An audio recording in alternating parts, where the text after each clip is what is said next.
How y'all doing, man? So I've been reading Exodus this month, and I hope what I'm about to tell you can really resonate with you, and it gives you an idea of how powerful God is. I will make his power known. So I've been reading chapter 1, 2, 3, and I've been basically reading through basically all the plagues. If you've read Exodus, I've read through basically all the plagues: the locusts, the plague against the livestock, the festering boils, the flies, which is on Pharaoh's kingdom, right? So I've read all the way from Moses being born, right? And Pharaoh kind of making up in his head that he wanted to kill every single baby boy that tries to, overthrow him, or any boy. Keep the girl babies and keep the male, and kill the male babies, right?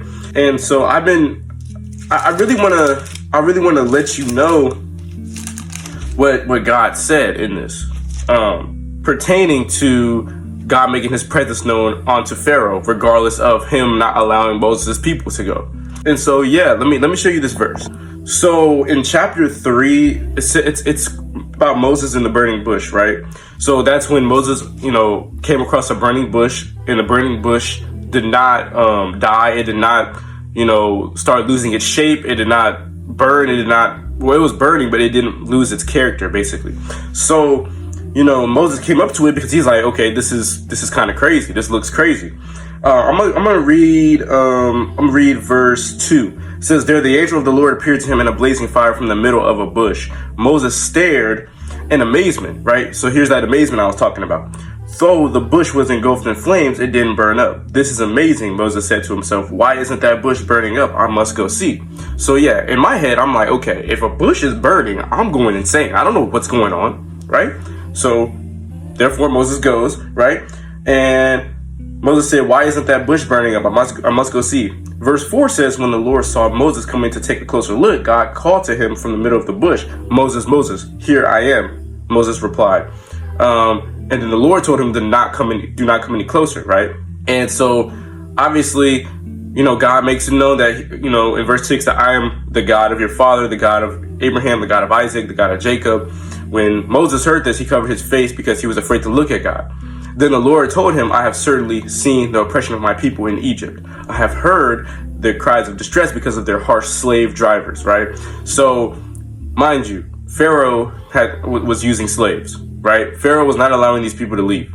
So, let me go down to, I'm gonna go to verse 11 because this is where we get to the main portions. "But Moses protested to God, 'Who am I to appear before Pharaoh? Who am I to lead the people of Israel out of Egypt?'" So basically, in a before verse, God told him, like, "Look, Moses, I'm going to send you and you're going to lead my people out."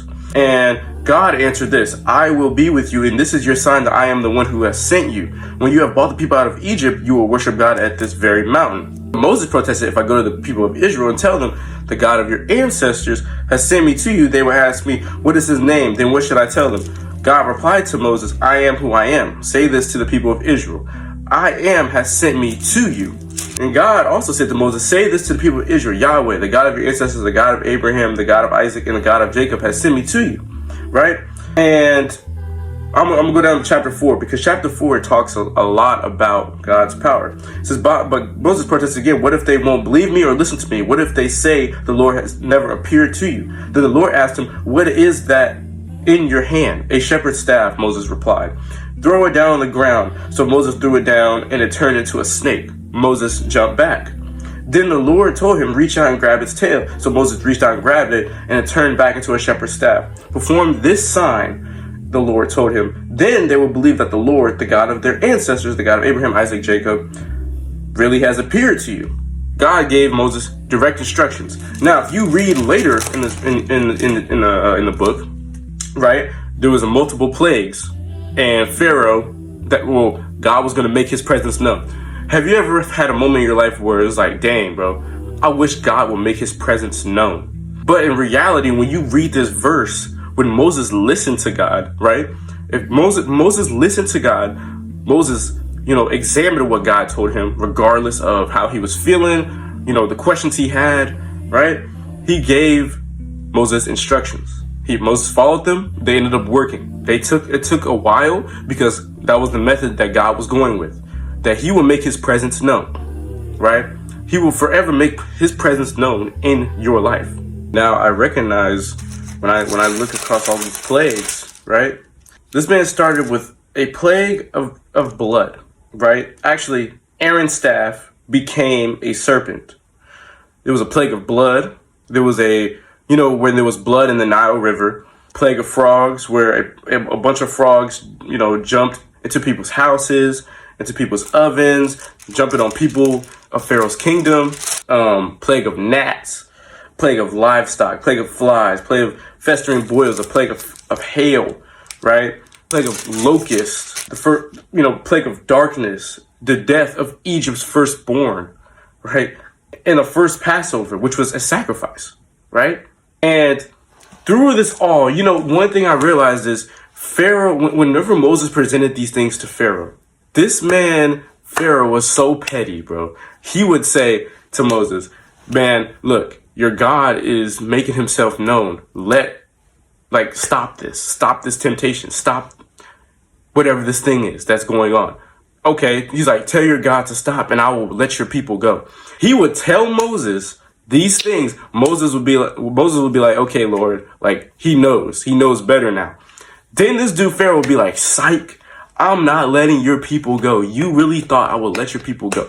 Until I had to get to the very tippity top of the iceberg of it getting worse and worse and worse. See, God's going to make his presence known regardless of your stubbornness. God's going to make himself known regardless of your arrogance, right?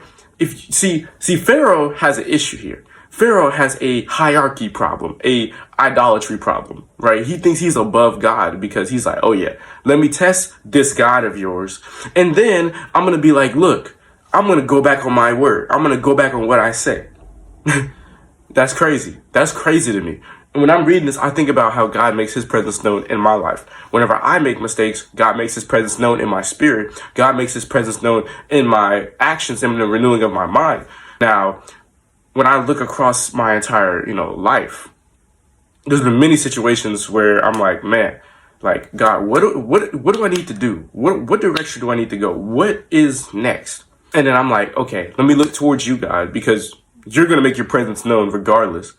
So I think we need to get in the habit, and I know for me, I need to get more in the habit of listening to God and looking at why he does the things he does, and to listen to God through people, through places, job opportunities, through YouTube, through Twitter, through all social media, through real life interaction, because he's going to make his presence known. Follow and subscribe if you're new to the channel. For more, join the Discord, link in the bio.